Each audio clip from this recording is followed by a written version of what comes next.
আমাদের সমাজে বহু কুসংস্কার প্রচলিত, যার মধ্যে বদনজর অন্যতম।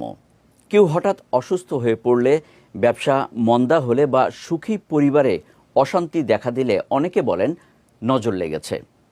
আধুনিক দৃষ্টিতে এটি অবিশ্বাস্য মনে হলেও ইসলাম বদনজরকে সত্য বলে স্বীকৃতি দিয়েছে। বদনজর থেকে রক্ষা পেতে কিছু নির্দেশনা মানার শিক্ষাও দিয়েছে ইসলাম। আরও জানাচ্ছেন শারমিন নিশু।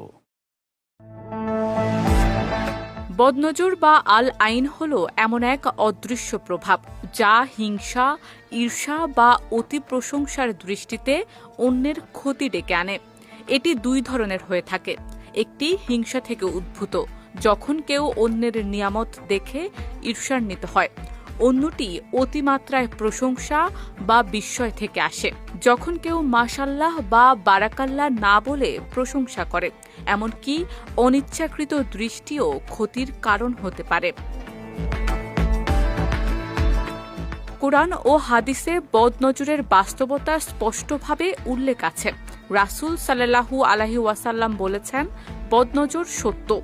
অন্য এক হাদিসে রাসূল সাল্লাল্লাহু আলাইহি ওয়াসাল্লাম বলেছেন, বদনজর তাকদীরকেও অতিক্রম করতে পারে। সাহল রাদিয়াল্লাহু তাআলা আনহু এর ঘটনার বর্ণনায় দেখা যায়, এক ব্যক্তির নজরে তিনি অসুস্থ হয়ে পড়লে নবী সাল্লাল্লাহু আলাইহি ওয়াসাল্লাম পানি ও দোয়ার মাধ্যমে প্রতিকার নির্দেশ দেন।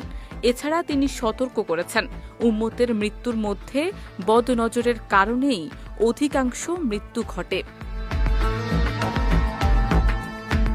মুয়াজ বিন জাবাল রাদিয়াল্লাহু তাআলা আনহু বর্ণনা করেছেন, রাসূল সাল্লাল্লাহু আলাইহি ওয়াসাল্লাম বলেছেন, তোমরা তোমাদের প্রয়োজন গোপন রেখে আল্লাহর সাহায্য চাও, কারণ প্রত্যেক নিয়ামত প্রাপ্ত ব্যক্তি হিংসিত হয়। তবে বদনজর থেকে বাঁচতে ইসলামে বেশ কিছু নির্দেশনাও আছে, যেমন অন্তরকে হিংসামুক্ত রাখা, অন্যের জন্য বরকতের দোয়া করা, সকাল সন্ধ্যার জিকির, সূরা ইখলাস, ফালাক, নাস ও আয়াতুল কুরসি পাঠ করা এবং নিজের নিয়ামত অহেতুক প্রকাশ না করা।